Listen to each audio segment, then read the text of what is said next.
Tere taas, head saatekuulajad. Saates osalevad elektriinseneri õppejõud Andres Saukas ning saadet juhin mina, Maarjo Maripuu, tuntud sisulooja ja suunamudijana konservatiivne mõtiskleja ja uudisteportaali eesti.com toimetaja ning saatejuht. Tehnokrat alustab. Eelmine saade Tehnokrat 36 võeti hästi vastu. Samuti laekus palju küsimusi energeetika kohta nii Eestist kui mujalt. Jätkame tehnokraatlike teemadega, nii et täna siis sellised küsimused. Kas Hiina kolmekuru tamm on reaalne või utoopia? Kas India loobub rohelise energia projektist? Palun, Andres. Nii, tervist, mõistust ja tarkust, nagu alati soovin teile. Ja mis meil põhiline on, vaja alateadvus, teadvus ja jõuame üliteadvusse ka. Ja kahjuks praegult kõik asjad viitavad sellele, et me oleme ikka niivõrd alateadvus sisse läinud ja teadvust on ka raske tuua sisse. Siin hiljuti oli ju, kui vaatate ka uudiseid, siis Tehnikaülikool otsib tudengeid 1,9 miljoni eest, see on koos käibemaksuga ja 4 aastat kulutab seda summat. Vot see näitab, et kõik on vist alateadvuses, ei ole teadlikke olemas ja mul oleks niimoodi näha, mis on. Ja selle saate võib ju öelda, et on universumi ainuväli on ka saade, kus emeriitprofessor Jaan Järvik on ülekuulatavas osas. Ja näete, Jaan Järviku pilt on ka kõrval. Ja vot temasugustega, kui oleks neid rohkem ja kuulataks temasugused ja meiesugust ja kuulaks meil siin plaan B mehi, kes tahavad teha ära, saatejuht ka, Maarjo, siis oleks kõik korras ju. Aga me ei kuulata, sest pakitud aju on ju. Alateadvus on pakitud, lahti ei tule. Ütled, näitad midagi, et näed, nii palju saad raha, nii palju seal on. Ja nad oskavad oma pakitud ajuga lugeda ka suurte riikide ajusid. Noh, eksperdid, võtke kõik need rivis. Kui nad tulevad, teete Delfi uudised lahti ja nii edasi.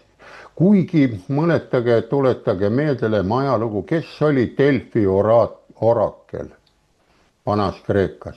See oli suur mees, kes pidi tõde, õigust ja selliseid asju rääkima. Muidu ta kohe kõrvaldati. Või siis teine, mis lähed idamaale, on tema asem on ju šamaan, kes ka täielikult looduses sõltub, näeb sust läbi ja nii edasi, vaatab kehakeele ja ülejäänud paika. Nii et hakkame siis uuesti ileme slaidide peale ja jõuame jälle Hiinasse ja Indiasse. Sellepärast sellest meil ei räägita, me oleme oma eurosõlmedega nii kinni, et võiks need eurokummi või need roheahelad läbi raiuda rahulikult mõistusega, ei pea kellelegi kallale minema või. Nii, ja näete, siin on pildikene ka ilusti, see on otsene pilt seal. Hiina kolmekuru tamm, energiarealism utoopia asemel. Ja vaadake, see on Jantse jõgi, ta on lai jõgi, suur jõgi ja need elektrijaamasid on seal väga palju peal. No toome lihtsama näite, meil on siin kõrval naaber ka lätlane, temal on Taugava jõgi, hakkab Taugapilsist pihta, seal on linn, Taugapils ongi linn Taugaval ja seal on ka paar hüdroelektrijaama on selle Taugava jõe peal. Ja ütlen teile vabalt välja, et kui siin kõva külm või midagi, siis tema oma hüdroelektrijaamadega saab ikka kuidagi moodi hakkama. Aga kui meie ei tohi ahju panna seda kivisütt ja ei moderniseeri ennast siin, moderniseerime hoopis selle juhuenergiaga, kui on, et näete eelmine saade, kui te kuulasite siin nädal aega tagasi, siis te kuulsite ka seal, et juhuelekter, et öösel, kui on pime, siis päikesepaneel ei anna ka voolu.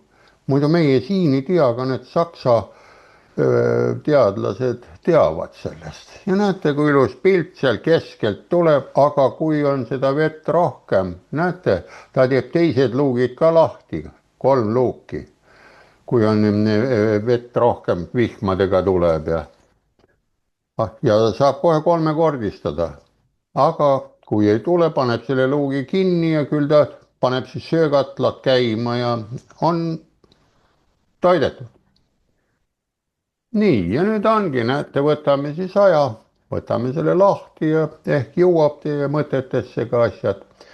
see on tehnokraatlikud viided ja mõttes see Report 24 News ongi uudised, kes mõtlevad inimesel, nagu öeldakse, meil on siis see Kuku raadio nimetab mõtlevale inimesel, aga mina kuulan harva ühte kui teist, aga ma sealt mingit sellist mõtet küll ei leia üles. Need on kusagil juba leierdatakse pidevalt ja ei minda ajalukku ega ei räägita, ei võeta neid, nagu öeldakse, piitsa ja prääniku olukordi osale ette ja kui tuleb keegi mõistlik midagi tegema poliitilisele areenile, siis sellele kohe mingi silt külge ja plakat külge ja ei lasta inimesel töödki teha, kuigi peaks olema teada kõigil, et 100 päeva on nii valitsusel kui ka linnapeal või sellel on ette nähtud alles aruannet hakata tegema. Tehnokraat teeb seal, ma ütlen, 2 nädalaga asjad paika. ja kui ta on õige tehnokraat, siis ta lihtsalt koondab need teised ära, sest see ühekordne, näete, mis siin eelmine saates, kui oli 3-kordsed hinnad, miljonid on 3-kordsed, kui asi pankrotti läheb. nii, ja vaatame siis, samal ajal kui Hiina kindlustab oma energia tuleviku hiiglaslike projektidega nagu Kolmekuru tamm, vajub Euroopa ise tekitatud energiakatastroof. siiski on palju võimalusi hüdroenergia intensiivsimiseks kasutamiseks. vaadake siin, näete, kes võivad Euroopas hüdroenergia peale ka hooga minna, et abi tulla, sest arvestage, me oleme Euroopaga seotud, see ENSTO-E on see üldvõrk, mis koosneb ikka 5 eraldi osa võrgust, ANSTO ja mis seal kõik need on, kes uurida tahab eespoolt.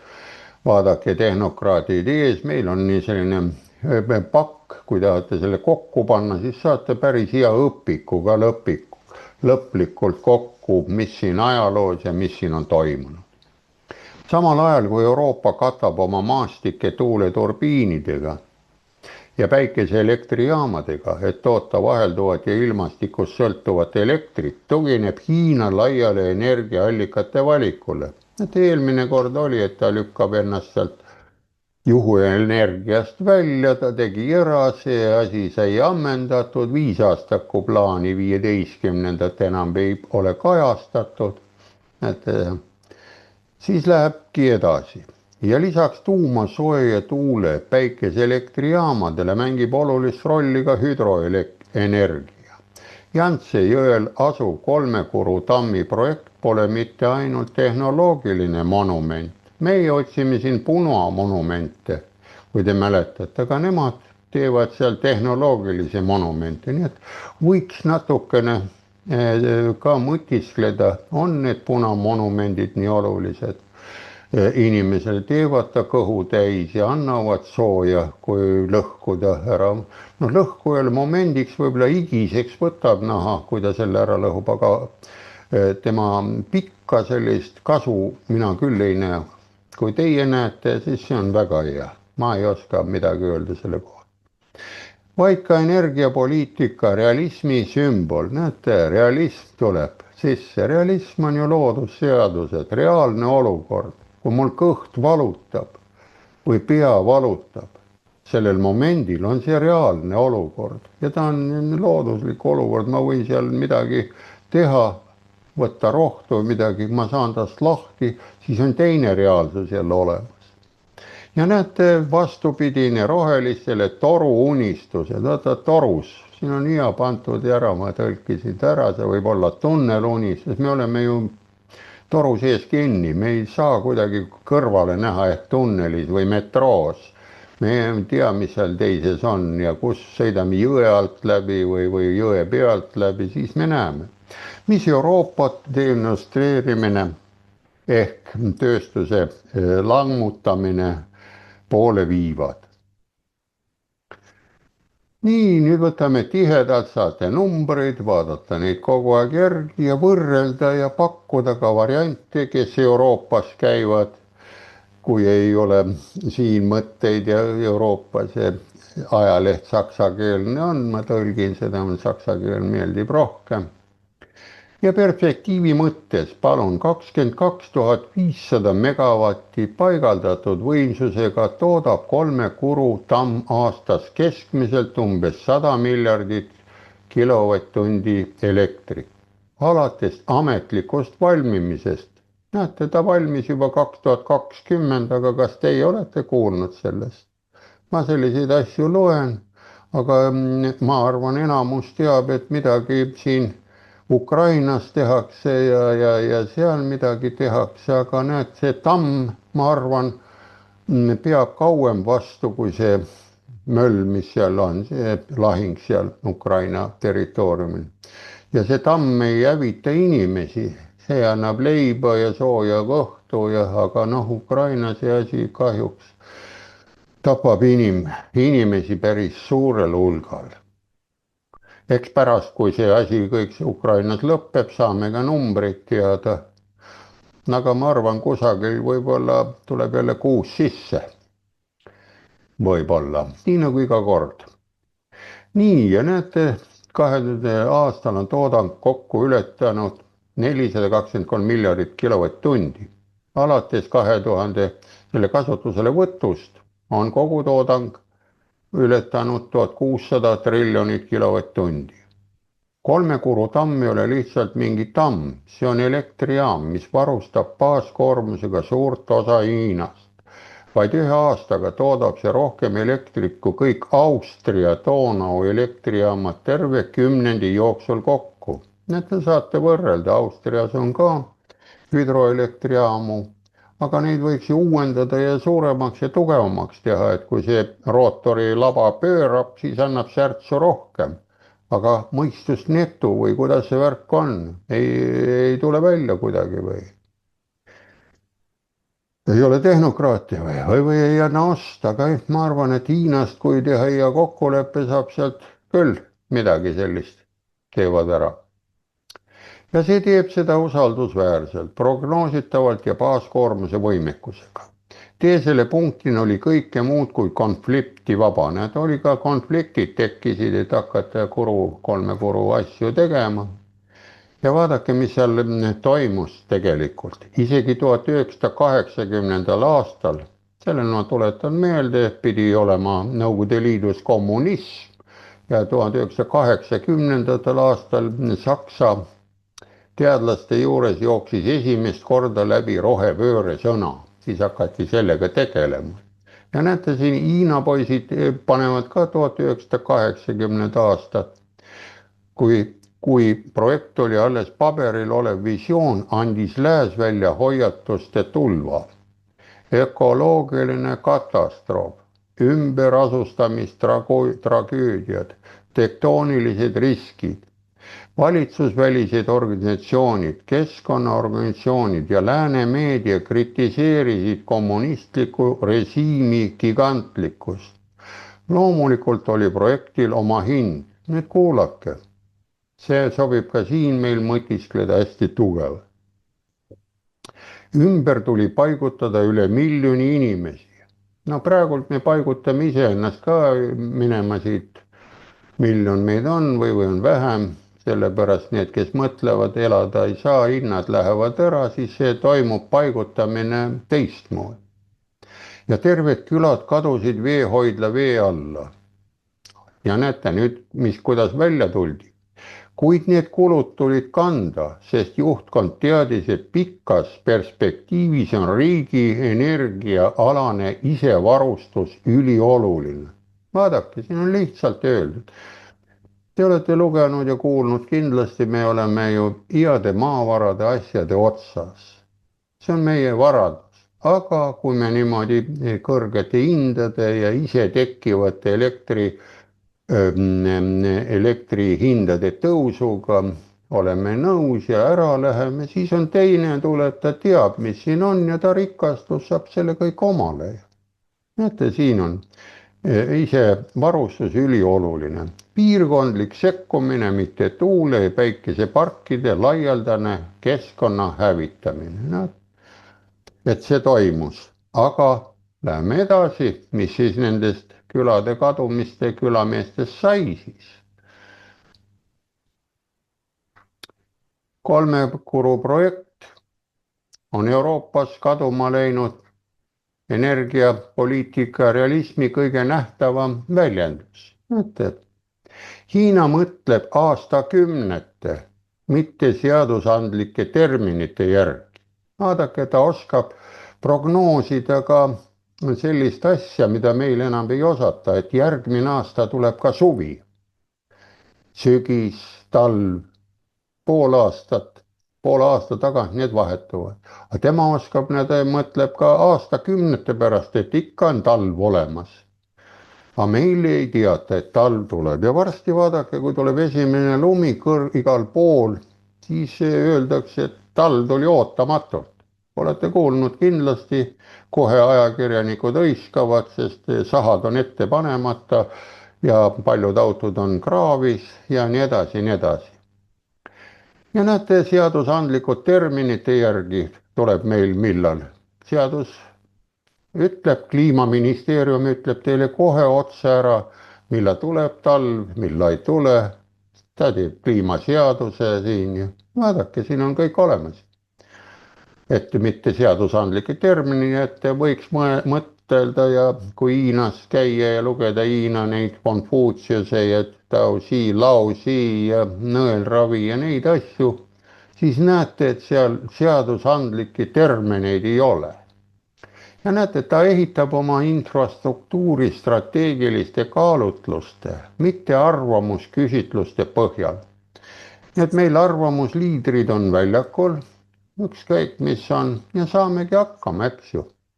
Hüdroenergia, tuumaenergia, kivisüsi, päikeseenergia, kõike kasutatakse, kõike suurendatakse korralikult, kus maastikul on sobiv.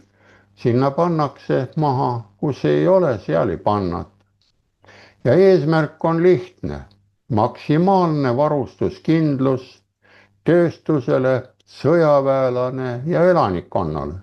Vaadake, kõik olulised punktid, nagu Sun Tzu, sõjaekspert, kui on ütelnud, et kui on riik tahab ellu jääda, siis tal peab olema tööstus, et inimesed saaksid tööl olla. Teine on, mis asi, näete, sõjavägi, see, kes kaitseb tööstust kui ka inimesi.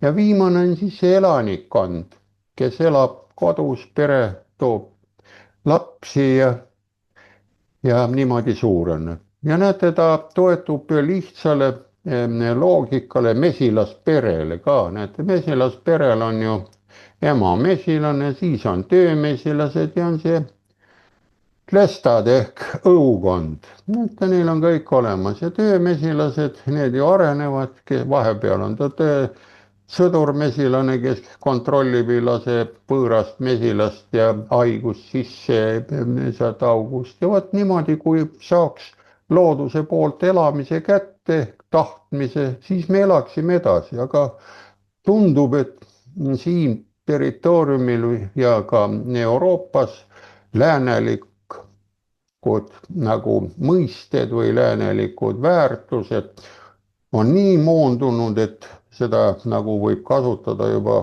ma ei oskagi öelda, võib ka sõimusõnana kasutada või õnnistussõnadena, ma ei oska. Nii et seda mõelge ise, kudapidi. Mina mõtlen alati, kui münt on või raha, rahal on ka, vaadake, olgu ta paberraha, on ikka 3 külge olemas. Nii mündil on ka 3 külge. Vaadake, teinekord visatakse seda münti, ta jääb nagu põiki püsti, ääre peale seis. paberraha ka keerake natuke kolmnurka ja pange ta püsti, saate püsti küll, sirgelt ei saa, aga peab olema väike konks sees, üks pool, ütleme liberaalne pool need ja see konservatiivne pool, ütleme, nad liginevad või niimoodi ja seisab ka kolmes küljes, aga muidu kui makstakse, siis vaadatakse kahte külge. Kas ta ei ole vale raha, kui on trükitud, ühel pool on mingisugune silt ja teisel pool on paljas pilt, siis ta on koopiamasinaga kodus tehtud. näed, see on selline lihtne põige jälle, et aru saada loodusseadustest, sest Euroopa energiapotentsiaal on tohutu, isegi fossiilkütusteta. Ainuüksi toona ääres saaks tänapäevase turbiini salvestustehnoloogia abil tööta tohutul hulgal baaskoormusenergiat. Palun, paneks Euroopas Donau hüdroelektrit tootma. Näed, siin ütleb, et turbiinidega sobib ja salvestuspump-tehnoloogia on olemas. Nii. Sama võib teha Austria, saaks olemasolevate jaamade tõhuse kasutamise ja laiendamise abil katta märkimisväärse osa oma elektrienergia vajadusest kodumaise hüdroenergiaga. Näete, Donau juures on mitu riiki vist, mõelge, kes on. Austria on suurem, näete, tema saaks hüdroenergiaga teha. Ja nüüd vaadake Saksamaa ka, kes tahab ennast mutta nii uputada ära sinna majandusega, et Saksamaal on sarnased võimalused Reini, Maini ja Mooseli jõgede ääres. Eriti koos pumpelektrijaamadega madalates mäeahelikes ja Alpides. Näete, pump-elektrijaamad ka korjab sisse, pumpad juurde vett ja meil on, kõik on olemas. Kuid selle potentsiaali ärakasutamise asemel blokeeritakse seda süstemaatiliselt. Näete, bürokraatia on kohal, kirjutame eeskirja ette, ära sinna, mine ära sinna, sülita. Aga paljud, kes on käinud ka Euroopas, siis näevad, et tänavad on prahti täis, prügipakid, kõik on mööda tänavaid, koristada pole enam kellelgi, need kes on sisse tulnud migrandid, need loobivad ära, aga Eesti on selle juures jälle selline kõrgel tasemel. Tema oli selle leiutaja ka, et üks kord aastas koristati kõiki kohti, enam seda koristamist ei loeta üldse oluliseks ja ainukene, kus veel koristatakse, on see prügi sorteerimine on meil jäänud prügikastidesse sinna-tänna ja siis omavahel jälgitakse seda, aga ma olen käinud ka vaatamas päris prügimägedes, seal tuleb masin, valab kõik hunnikusse igaks juhuks. Sorteeritakse kõik läbi, klaas ja kõik ei lähe. Aga kui te vaatate YouTube'is, kuidas Indias ja vot seal sorteerimismasinad, väiksed garaažitaolised ära, kuidas pakkidesse kõik tulevad ja sildid ja paber ja kõik eraldatakse tsentrifuugidega ära. Sest kõik need materjalid on eri raskusega, klaas on kõige raskem, paber on ju kergem, plastmasskork, mis rammitakse puruks, see kukub järgmisest august läbi ja nii ta on, saab valida. Ja teevad lihtsad mehed seal nagu käsitööna, vaadake, kui uurite. Nii et või on huvitav meie poliitilised intriigid, mis on sisse kasvatatud. Nii et näete, eeskirjade, keskkonnanõuete ja ideoloogiliste tabude abil. Nii et tahetakse raha, antakse kätte, mine sega ära, lase seal hüdroelektrijaama teha. Näed, siin on niimoodi, annan sulle raha.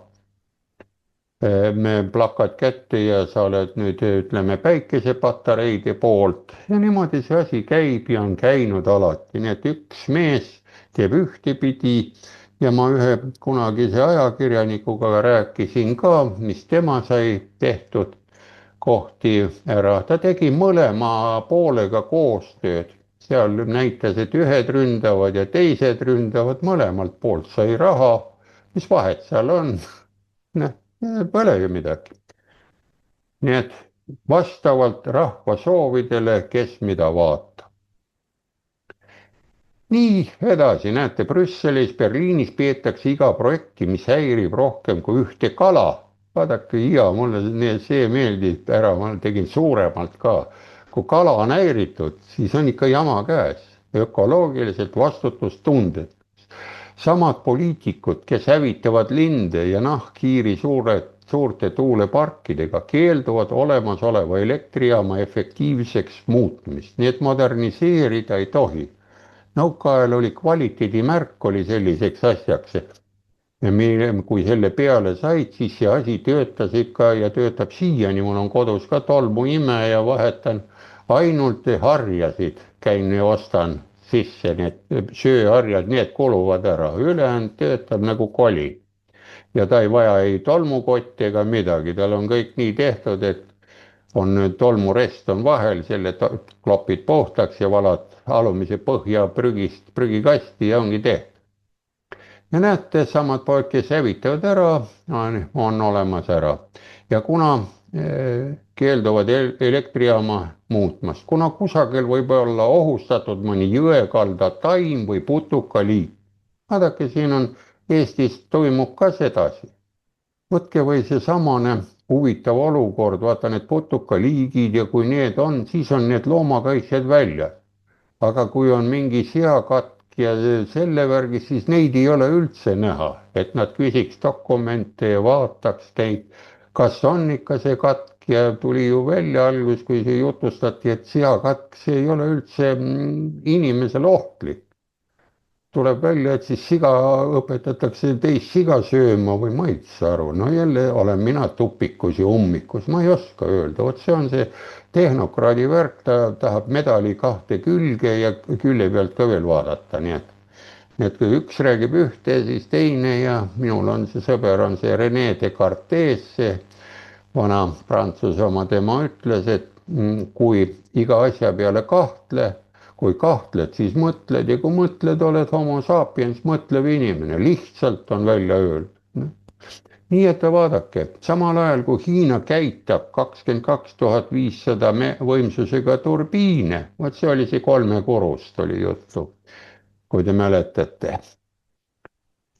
arutab Euroopa veehoidlate eemaldamist, et taastada looduslikud jõesängid. Euroopa hüdroenergia ei ole tehnoloogiliselt vananenud. näete, see on poliitiliselt lämmatatud. väga hea lause, poliitikud, kasutage seda.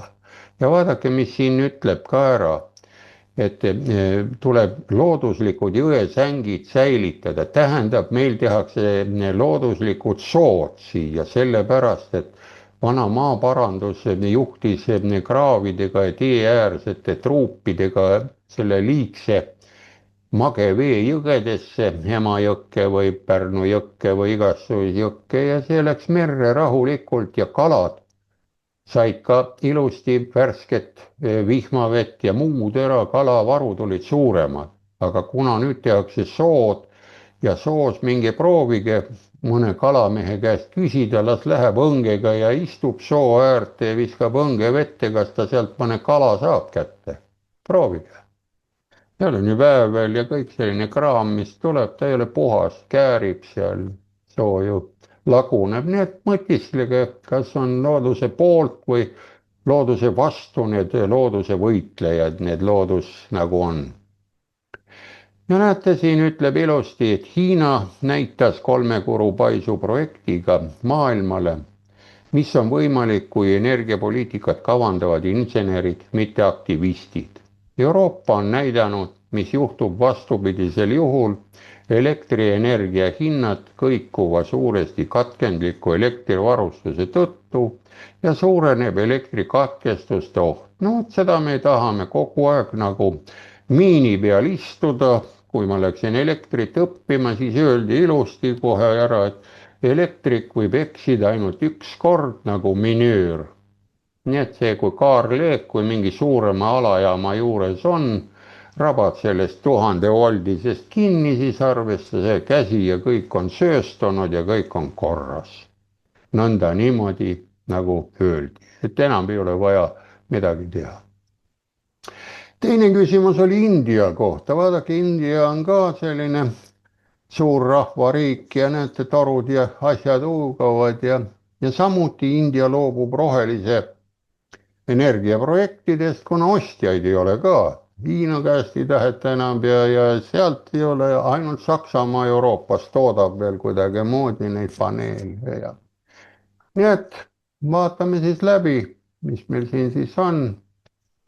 India rohelise energia mull on lõhkemas, kuni 20% kavandatud taastuvenergia võimsusest kavatsetakse ära visata, sest vaevalt keegi tahab elektrit ilma toetusteta. Veelgi suurem koormus elektrivõrgule kõikuva võimsuse tõttu. Ei, aitäh, näete, vastus on lihtsalt. Kui isegi riik, kus elektrienergia nõudlus on suurem kui võrgu stabiilsus, mõtelge, Indias on rahvast rohkem kui meil vist. Ise mõelge, mitu korda või keeldub rohelise energia jama ostmas, siis otsus on langenud. Need Bloombergi andmetel, see on ju lääne ajakiri, on 42 gigavatti niinimetatud rohelisi projekti ootel, sest ükski kommunaalettevõte ei taha neid vastu võtta. See on umbes viiendik kõigist projektidest. Näete, ei taha keegi neid. Riigile kuuluvad ettevõtted lasuvad mägede viisi võlakoormatel. Võrk on oma piiril. Näed, ta on vaevalt plaks jälle väljas. Elanikkond soovib usaldusväärset elektrivarustust, mitte sellist, mis sõltub ilmast. India valitsus räägib eufemistlikult lootustetute projektide tagasilükkamisest. Tegelikkuses tõmbab see lihtsalt hädapidurit enne, kui kogu toetussüsteem täielikult kokku kukub. Näete, siin ilusti teeb riik, abistab ikka inimesi, mitte ei tõsta ringi, nagu meil oli juttega, et ise tekib ju elektriarvele 2 rida juurde. Üks on sageduse hoidmine ehk bilansi hoidmine nõnda nimetatud, vaadake, siia tuli sisse bilanss, on ju raamatupidamise sõna, aga sageduse hoidmine, see on tehnokraatlik seda. Ja teine oli siis, et saaksime nagu saartalituses ise hakkama, ühesõnaga, et need Kiisa ja gaasijaamad õigel ajal käima saaks, et ei ole. Ja siin mõned kohad on ja mõned, kes elavad, on rääkinud, et näiteks Sakus on päris sagedali need voolukatkestusi, et hiljuti oli isegi 4-tunnine katkestus, see oli ette teatatud ajaga. Aga 15-minutilisi katkestusi ikka tekib ilma teatamata küll seal, millegi pärast, ma ei tea. Ja seda oleks lihtsam ja lihtne ja loogiline dispetšeri ja süsteemi kaardi pealt näha. Seal on kõik näha. Uskuda, et üha energianäljasemad arengumaad, mille elektrivõrgud on juba ülekoormatud, saab lihtsalt päikese tuuleenergiale üle minna, on enam kui naiivne. Kui energia üleminek Saksamaal on juba äärmiselt kulukas ettevõtmine, sest isegi arenenud tööstusriigi elektrivõrgud on kõikuva elektrienergia tõttu ülekoormatud. Siis kui suured kulud on kiiresti arenevale riigile, kus on üle miljardi elaniku. Nüüd ma küsisin ennem, et kui palju inimesi, need siin ütleb ette ei saa. Väidetavalt jätkusuutlikud projektid sõltuvad toetustest, garanteeritud soodustariifidest. Niipea kui need toetused vähenevad, on uus ja vapper roheline energiamaailm vaid kokku varisev kaardimaja. Vaadake, kui hea sõnalaud, vapper roheline tuleb, kõik kaitsevad teda, jäljed, rauhajäljed ja kõik nad riidlevad. Nüüd, kui India järk-järgult kaotab rohelise elektri pikamaa ülekandetoetused, paljastub ka seal energiapöörde tõeline pale. See toimib ainult siis, kui keegi teine maksab. Uued projektid peavad ise katma 25% ülekandekuludest ja ainult sellest piisab, et tulust tuule- ja päikeseenergia äri seisma panna.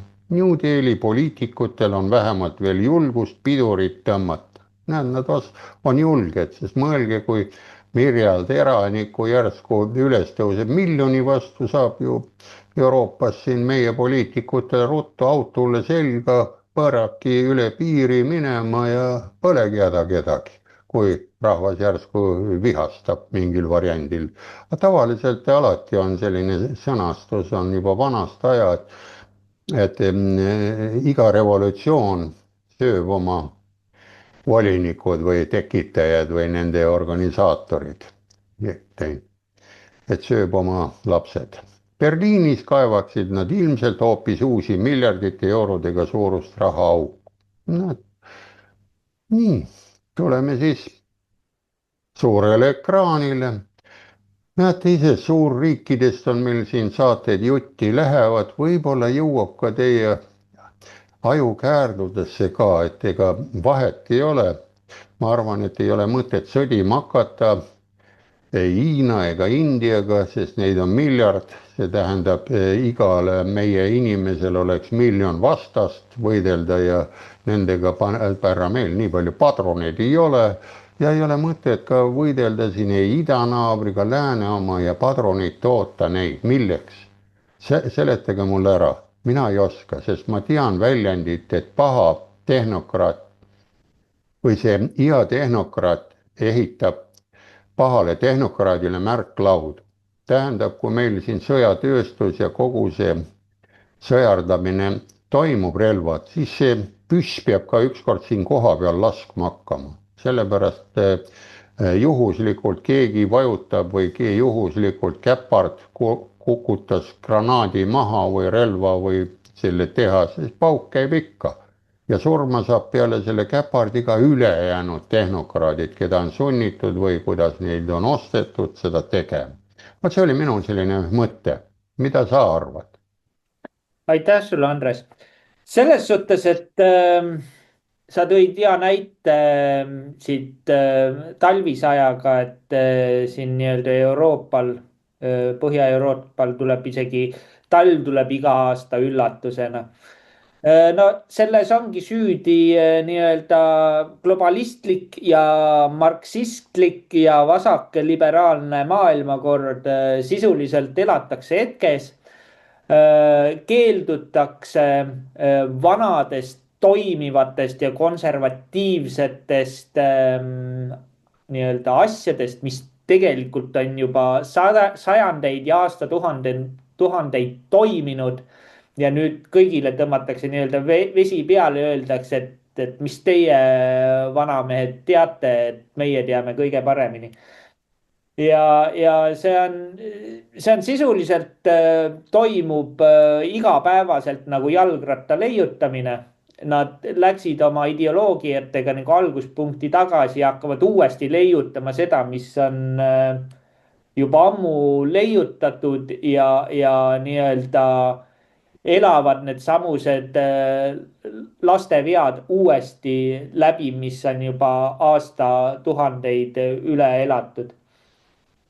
aga selles suhtes jah, täiesti totter olukord, et meil on üle maakera on ju näiteid olemas, kuidas asjad toimivad, on toiminud pikalt ja aastatuhandeid väga hästi, et neid eiratakse. ja Hiina selles suhtes, Hiina teeb seda teemat, mida ta teeb, väga hästi, sest nemad ajavad oma konservatiivset rida ja nad saavad aru, et kogu see lääs on nii-öelda selle neomarksismile ja vasakliberaalsusele nukule määratud.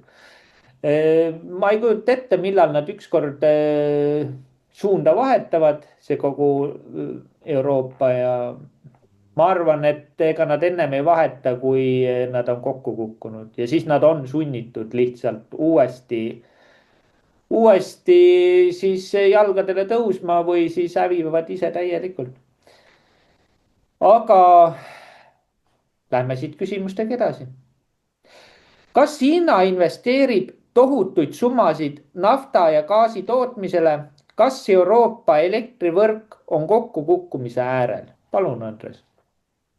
nii, lähme siis edasi, kui jätkame Hiina, Indiaga, ennem oli ju Hiinal oli 3 kuru ja hüdroenergia, aga näete nüüd, ta teeb ka teisi huvitavaid asju ja puurib ka sügavaid auke, et gaasi saada ja nii et lähme kohe kilede piltide juurde.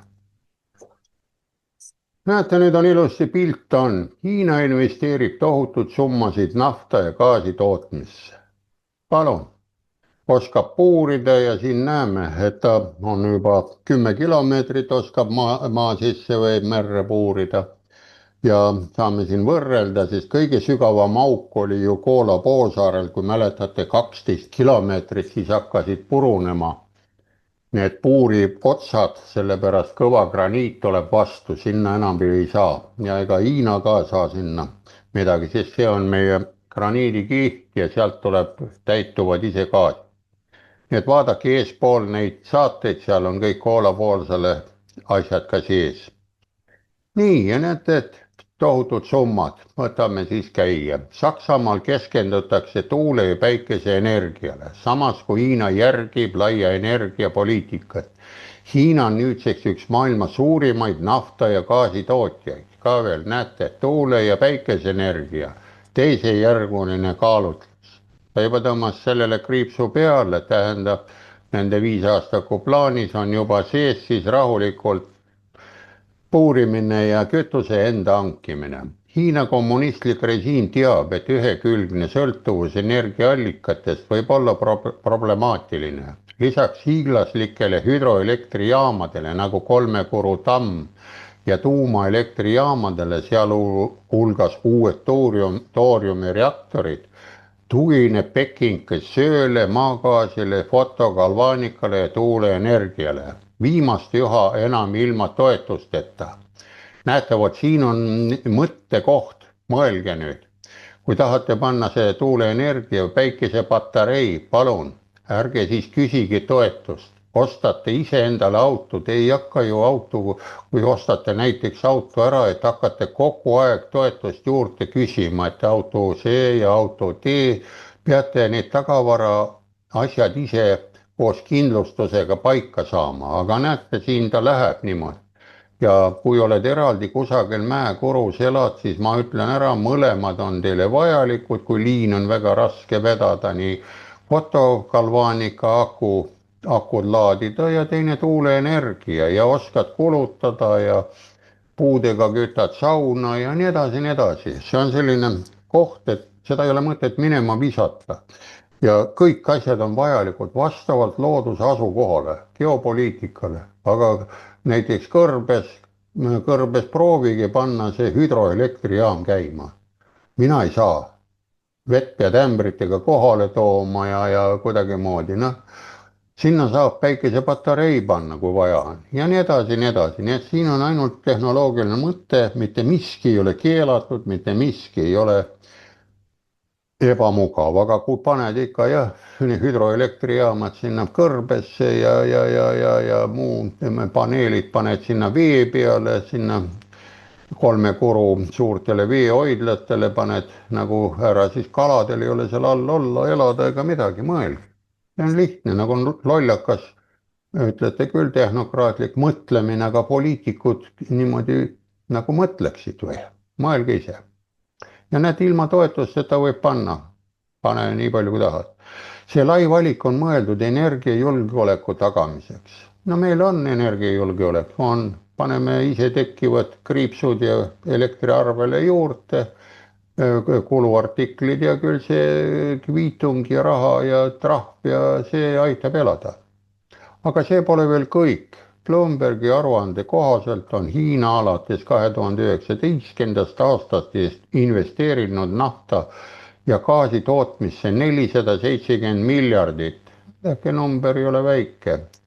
mis on rohkem kui Saudi Aramco, Saudi Araabia firma on see. Exxon, nad ise teate, Inglise poisid, või Shell. eesmärk on energiasuveräänsus, olenemata hinnast. ja Ninni-Tindi rohelistes vetes kerkivad merest terasplatvormid, pilti nägite. siin Bohai lahes ei kaevandata Hiina mitte ainult toornaftat, vaid töötab ka oma riikliku iseseisvuse poole. nägite, pildil oli näha puuri ja nüüd tuleb ka juttu, kui sügavale nad on ka jõudnud juba puurida, sest ei ole ju omad veed, on ju omad territoorveed on. Eesti on ainult selline, et ta võib peatada neutraalvees igasugused varilaevastikud või varjudega laevad kinni. aga hiinlane on nii suur, et tema peab puurima enda vetes või kuidas teie arvate, mina ei saa jälle aru sellest asjast. nüüd viimasel ajal muidugi ei räägita, et on vaja mingid laevad ja mingid kaabli ja värgid teha, aga veebruari saadet võite vaadata selle aasta, seal oli, kuidas lahti ühendame ja kuidas jälle tõmbas see ikka teine ankur katki seal kaabli, mida ma siis ei uskunud ja ei usu praegult, et ta niimoodi toimetati. ja tulevad mingid ära, et see Nord Streami gaasijuhtme ka mitte ei lasknud idanaabrid, vaid hoopis teised mehed ja no kuidagimoodi asjad niimoodi, no ma ei tea, muutuvad kuidagi ajas. vale muutub tõeks ja tõde muutub valeks või kuidas see värk on? aga kui mõtlete loogiliselt, tehnokraatlikult, võtate kohe rahatähe ette, vaatate ühelt poolt, teiselt poolt, on see õige rahatäht, siis teid ei tüssata. ja mul on ka küsitud, näiteks helistavad need igasugused sullerid ja sukkerdajad telefoni peale. mina olen soovitanud ära kuulata, millal ta ise ütleb ja siis kuulete ära, kes on. sest kui teie lasete ühe lause näiteks minema, ma olen nii palju kuulnud, siis tehisintellekt suudab juba teie häält kasutada teise juures, teie tuttavate juures juba lausete kokkupanemisel, ta loeb sisse ka teie hääletooniga ja ongi, te olete nagu Tegelinski, vot see on selline lihtne värk ja kui ta seal teisel pool ei vasta, lülitab ise välja, siis näete, kas ta teinekord veel helistab, rohkem ta ei helista. arvuti juba otsis välja ja ma olen proovinud niimoodi, nii et paljud on niimoodi mulle tänu avaldanud, et jah, sealpool hakkab ei tea mis keeles rääkima, vene keel on põhiline nagu, sest ja inglise keelt praegu ei ole ja no vot, ja näete nüüd, mis siin siis naftakompaniid Hiinas on. 3 suurimat riigile kuuluvat naftakompaniid PetroChina, Sinopec ja Snaps toodavad nüüd kokku rohkem naftat kui paljud OPEC-i riigid. palun, OPEC on ju OPEC, vaadake, kes need on. Hiina on oma maailma suuruselt 7. naftatootja ja 4. maagaasi tootja maailmas, näete mis ta temast 20 aastat tagasi oli, olite midagi kuulnud numbritest? see areng ei ole juhuslik, vaid aastakümnete pikkuse strateegiliste otsuste tulemus. juba 1950 aastatel pärast Nõukogude Liidust lahkulöömist mõistis Mao Zedong, et energiasõltuvus tähendab poliitilist sõltuvust. näete, kas meie oleme praegult sõltuvad? ei, me paneme omad meie elektrijaamad kinni ja siis tunneme, et me oleme sõltumatud. kui näiteks praegu, kui Soome ja Norra ja need jäävad elektri enda rahva jaoks ja sealt kaabli otsast midagi ei tule, istud seal maas ja ootad, millal voolu tuleb. noh, siin on igaüks oma eest, see on eluaeg olnud nii loomariigis kui inimkonnas, et ainult loll usub teistesse, aga tark teeb ise, nagu öeldakse. ja selle kohta ka on ju ütlus, et loll, või see tark leiab lahenduse, aga rumal leiab põhjuse. noh, põhjused mitte teha seda tööd, põhjused, mis tuleb ja miks ei tule ja no see on lihtsalt vanad sellised laused vahele mõistendid. nii et näete, ja siis 2010 aastatel taas elustas Xi Jinping selle idee, seekord ülemaailmse majandussõja kontekstis. kuigi lääne analüütikud irvitasid selle üle, et Hiina ei suuda oma vananevatest naftaväljadest kunagi kasumlikult ressursse kaevandada, osutus tõeks täpselt vastupidine. riigile kuuluvad ettevõtted teenisid rekordkasumit. selle põhjuseks on asjaolu, et Hiina Rahvavabariik investeerib lisaks vanadele naftaväljadele ka kõrgtehnoloogiasse. Bohai meres teostati avamere puurimist kuni 10 kilomeetri sügavuseni, kiiremini, tõhusamalt ja kulutõhusamalt kui lääne ettevõtete võrreldavad projektid. Snaks lühendas aega avastamist esimese tootmiseni 3 aastalt 2. Näete, see on nõuka värk, oli ka 5-aastaku plaan 4 aastaga, aga siin on näha, millised tulemused, lääne poisid on põlvili, aga Nõukogude Liidus oli ainult meil oli teada, et me tegime 5-aastaku plaani 4-ga ja me andsime tasuta Nõukogude Liidu kütust muidu välja, et saada natukene politrukkidele raha ja kõndimisringi, ülejäänud elas vaesuses, ütleme niimoodi, väikses, suust suhu. Saksamaal ei ole see aeg isegi piisav, et planeerimisfaasis bürokraatiast üle saada. Näete, nad ei saa 3 aastaga mitte midagi otsustatud ja see ongi see põhiküsimus. Nii, läheme siis vaikselt ja rahulikult edasi. Saite nüüd Hiinast teada midagi. Ja vaadake, siin oli eelmises saates ka juttu ja siin ära, no vot see on nüüd dispetšerruum. Tehtud üks pildikene, näete, need kõik vilguvad, igalühel on oma jupp käes ja niimoodi see vaadatakse, kuidas on. Nii et siin kui sisse lähed, ega mitte midagi võõrast sa ei saa pilti teha. Näed, seal on suur kaart, millised on kollased ruudud, kuhu ta läheb. Siin kindlasti näete, siin nurgas, siin paremal pool on sagedus jookseb niimoodi nagu südameimpulsid, see kardiogramm jookseb ringi, nii et see elektri pool ja arsti pool on sarnane ja inimkeha on ka looduslik, teda ei saa kuidagi rohepöördesse ka nii lihtsalt viia, proovige. Kui olete harjunud sealiha sööma homsest päevast ja edaspidi sööte ainult sitikaid, soola panete natuke peale, vaatame, kuidas teie organism reageerib. Nägu ja mõistus võib-olla on hea, aga ma arvan, et mõne hetke pärast olete ikka kempsuvahet ja kõhuvaludega ja otsite mingisugust leevendust, sest see maohappe, mis alt tuleb, see viskab sealt maost välja ja maksast ka välja, et ta ei taha seda kraami, et sülita see välja, ma ei lase sinna tahapoole, ma ei saa energiat, oksenda välja ja nii edasi. Vot see on nüüd, ütleme, inimorganismi pool, aga praegult meil ei ole midagi, rohepööre ja me oleme valitsuse tegevusega nii nõus ja ühineme kõigiga nii üks ühe ja teisega, aga süsteem ei liigu, stagnatsioon on. Nii et ühesõnaga see toit ei seedi meil, mis kõhus on.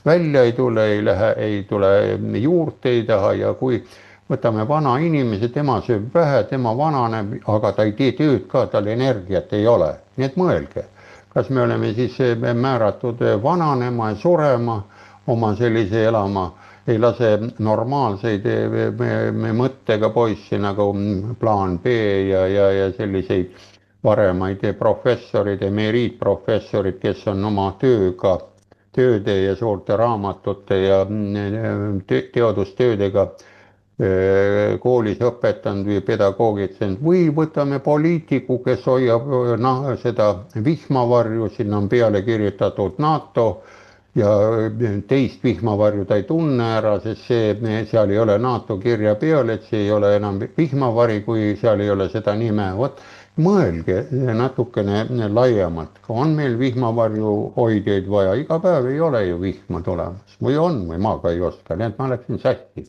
Ja vot näete, siin on dispetšerruum ja tore oleks, kui ilmi saab, need kaablid on ka kõik keskel ilusti pandud siin ja nii ta on, et ei ole karbikud pandud, et vahetatakse ära mingi osa ja siin on siis näha meie see Ensto pilt võib-olla ja või on ta juurde tehtud. Nii et lähme edasi, see küsimus ka tuleb juurde. Ja nüüd võtame natuke kiirendatud sisse, aga peatame ka ikka. Liiga palju päikast, liiga vähe tervet mõistust. Vaadake kui hästi. Euroopa elektrivõrk on kokkuvarimise äärel. Päikeseelektrijaamad tärkavad nagu umbrohi, kuid elektrivõrgud on juba omal piiril. Seda ütles ka meil Rosimannus, 40 aastat on nad juba roostes ja vajavad investeeringuid võrgud, aga nendega ei tehta midagi, ainult päikesepaneel maha, aga ei vahetata vanu asju välja, vanu võrke, vana traati, vana kaablit, et panna paralleel kõrvale, seda ei tehta.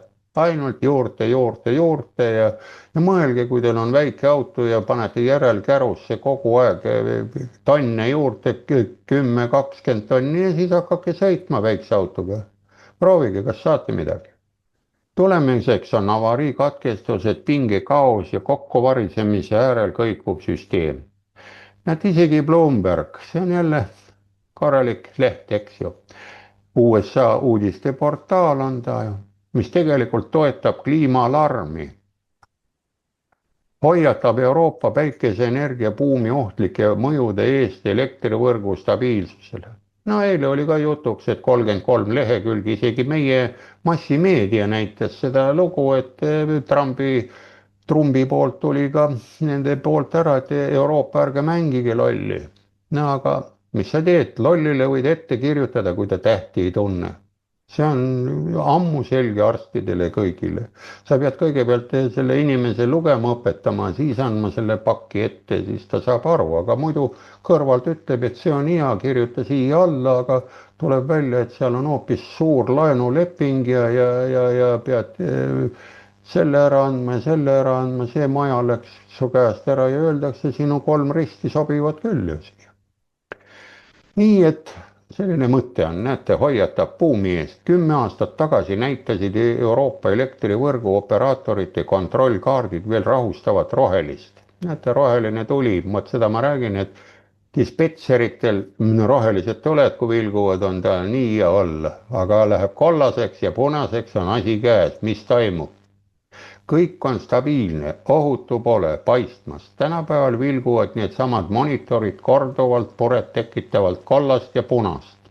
aruande kohaselt paigaldatakse Euroopas iga sekund 4 päikesepaneeli. vaadake, see on ka välja arvutatud, iga sekund tuleb. et meil on ju tööpäevadel pannakse, aga meil on ka, kui sõidate Saaremaa poole, vaadake, töö käib ka laupäev-pühapäev, nii et nad aitavad sekundit täita. kuid iga täiendava mooduliga väheneb elektrivõrgu stabiilsus veelgi. juhtimiskeskus oli varem rahulik paik. no ma räägin, dispetcher room on see juhtimiskeskus. tänapäeval helisevad häirekellad iga minuti järel. näete, millegipärast siin räägitakse, aga Eesti poisse ei lasta sisse. võiks ju minna vaatama, kas seal minuti järel või poole minuti järel põlisevad ja kõlisevad. samas kui võrgu stabiilsus muutub pidevalt käiel kõndimiseks. üksainus viga, ootamatu pilveriba ja suure elektrikatkestuse oht on käes. vaadake, kui hästi ütles. mitte midagi palju ei ole vaja. Lähme edasi, see on selline hea hinnang, sest on kollapsi üleval kirjutatud, kas on kollaps tulemas. nii, kuid numbrid ei valeta. Bloomberg, jälle Saksa või Ameerika poisi see ajakirjandusraporti kohaselt teatas Euroopa ülekandevõrk ENSTO-E 2015 aastal vaid 34 pingetõusust, kirjutage üles, hooga. ainult 34 korda läks üle 240. aga 24 aastas oli see arv tõusnud üle 8600. see on ehk 2000% kasv. vaadake, kus kasvab.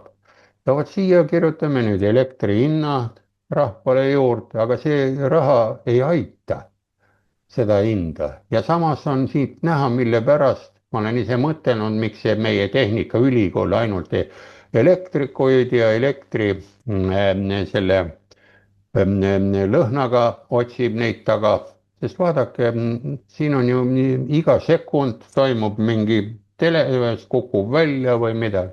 lihtsalt öeldes tähendab see häiret, peaaegu iga tund on häires, näete. nii et maja põleb. näiteks Hispaanias, mis ehitas oma päikeseelektrijaamad tõelise kullapalaviku ajal, pidi sel aastal toime tulema aastakümnete suurima elektrivõrgu katkestusega. mäletate, aprillikuus oli vist. see mõjutas üle 50 miljoni inimese. meid on 1 miljon, noh, võtame voolu meilt ära, siis ei ole hädagi häda. 50 on natuke suurem kui 1 miljon või kuidas te arvate? mõelge kaasa. põhjus päikeseenergia ületootmine, mis sõna otseses mõttes lõhkus elektrivõrgu. Varasema usaldusväärse ja prognoositava elektrienergia voo asemel on elektrivarustus tuule ja elektrijaamade leviku tõttu muutunud ettearvamatuks ja ebakindlaks.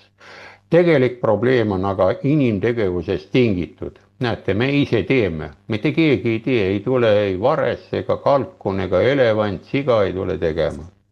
Aastakümneid ehitati Euroopa elektrivõrku prognoositava ja järjepideva energiatootmise jaoks, tuumaenergiast, kivisööst ja gaasist, kuid neid allikaid ideoloogiliselt demoniseeriti ja suleti, samal ajal kui päikese- ja tuuleenergiad, mis sõltuvad ilmast ja on kontrollimatud, ülistati päästjatena. Näete, siin on lihtne muinasjutt, kui tuletate meelde, kuningas on alasti. Tulid ja tehti ära muinasjutus, et kuningal on oi ilusad rõivad seljas. Ainult üks väike laps seal küsis, aga miks kuningal ei ole riideid seljas, siis kõik vaatasid üksteisele otsa ja said ka aru, et tal ei olegi riideid seljas. Ja näete, siin on seesamane variant, nii et ajaloos on kõik asjad toimetavad täpselt samamoodi, nagu nad varem toimetasid. Nii, läheme siis edasi sellesamase Bloombergi jutuga. Samal ajal võetakse kasutusele absurdseid erakordseid meetmeid, päikesepargid peaksid vabatahtlikult oma elektritootmist vähendama ajal, mil riik sõna otseses mõttes elektrist üle ujutab. Ei ole sellist elektroonikat, inimesed, et päike tuli ja ta teab ja edasi. No, üleriigiliselt tuleb osta ja paigaldada üha rohkem võrgustabilisaatoreid, sest kõikuv elektrivarustus on ju ettearvamatu, kuid tagajärjed ulatuvad tehnilistest probleemidest kaugemale. Turg ise on muutumas tasakaalustamatuks. Elektrienergia ülejäägi tõttu langevad hulgihinnad regulaarselt alla nulli. Elektritootjad peavad oma energiast vabanemise eest maksma.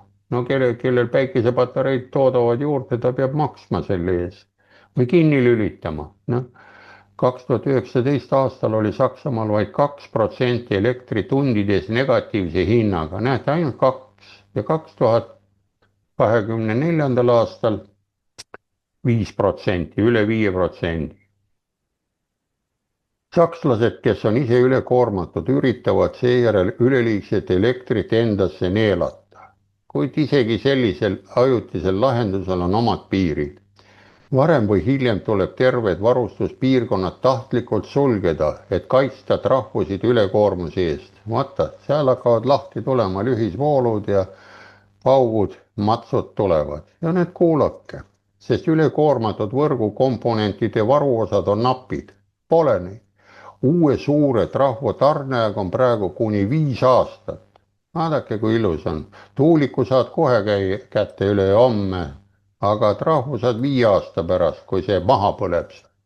Seetõttu kaaluvad võrguoperaatorid nüüd, kas nad eelistavad elektrit mõneks tunniks katkestada, nii nagu Sakus seal 4 tundi oli katkestus ja 15 minutit, või riskida tervete süsteemide kaotamisega mitmeks kuuks või kauemaks.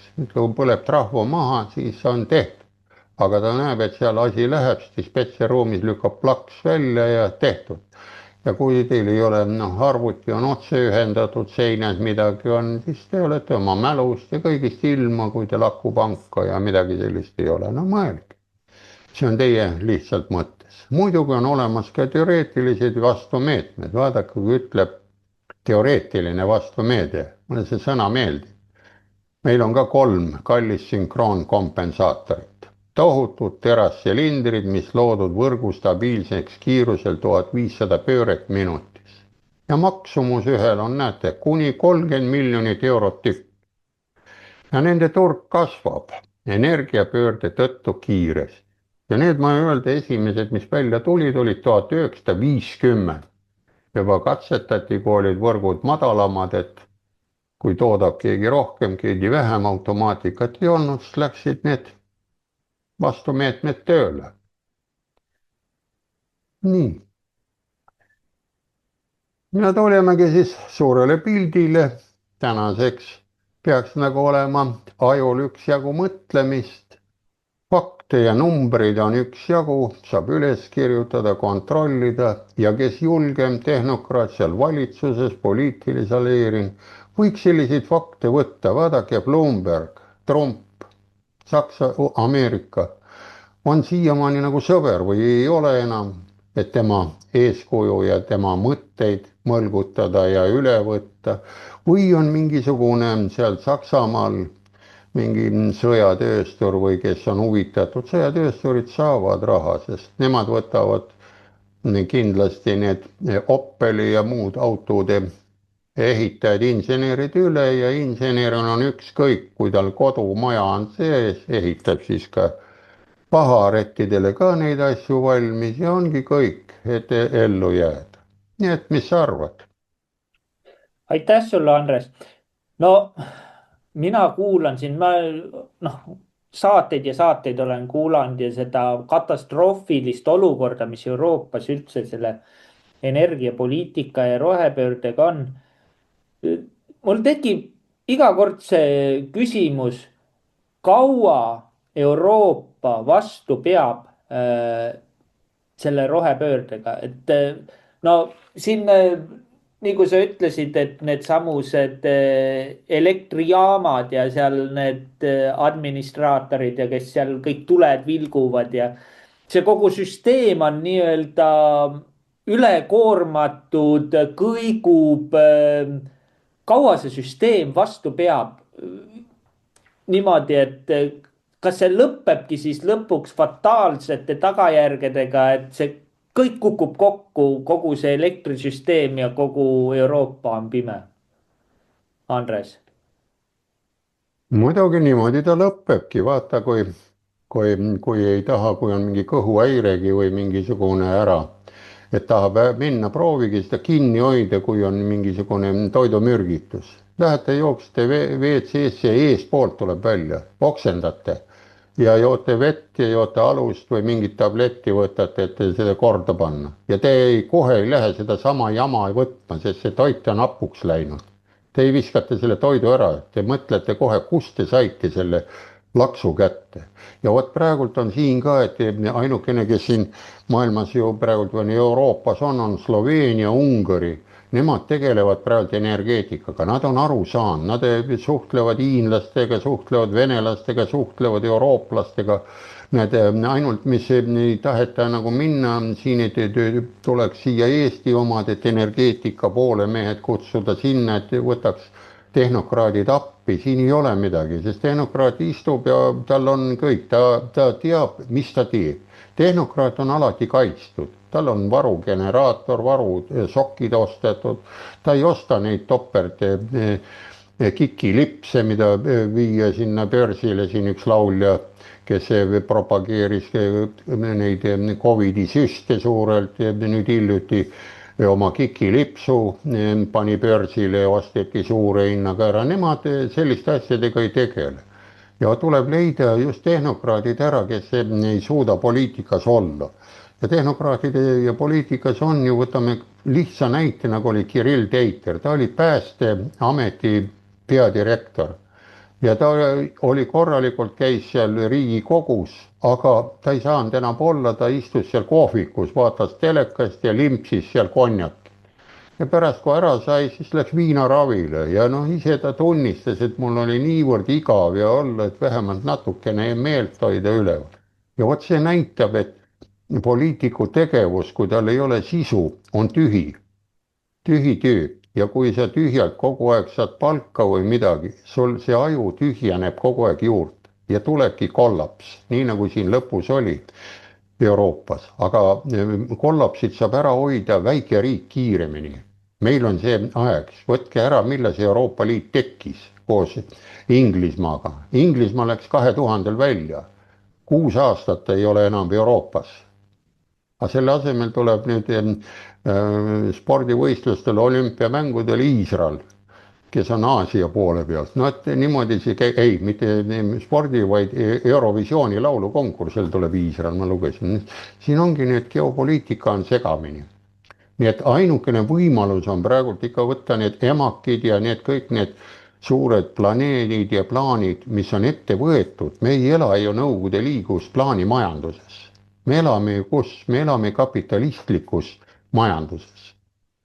Aga ei ela ju enam, kui niimoodi võtta neid põhiteesid. Aga on vaja see taastada, et me sinna saadaks. Ja tulebki õiged mehed minna, kes oskab raha lugeda, et 2 + 3 annab 5 kokku. Aga eraldi nad ei anna 5 kokku, kui nad eraldi mõõdavad. Ja parema käe ma olen selle toonud, parem käsi või vasak käsi ja kingapaelad on. Me ei saa ühe käega kingapaelu kinni.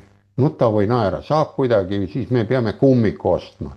Kummik enam ei sobi ju kõndida, ütleme, väärikal inimesel. See on talumehe tööjalad, kummik või midagi, mida ei ole. Ühekäeline saab ka niimoodi, ta kohendab ennast elama selleks, selle ühe käe puudumise tagajärjel ja nii edasi, nii edasi. Aga miks me peame minema? Küsige inimesed enda käest. Ja vastus on lihtne, inimesed, valige endale, nii nagu Indrek Neivelt ütles, Eestil puudub pearaamatupidaja ja peaenergeetik.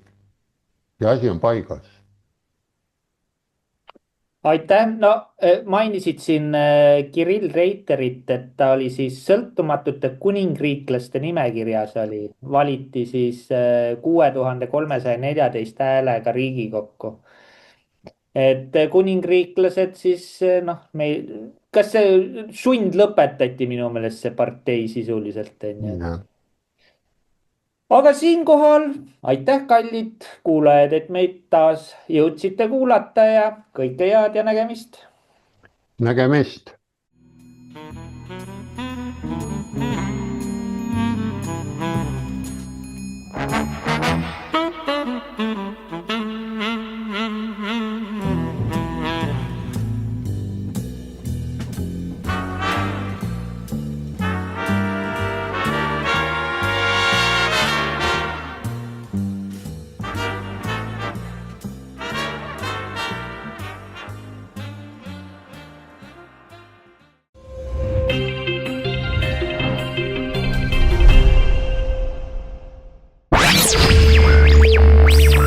Meil on Eestile plaan B.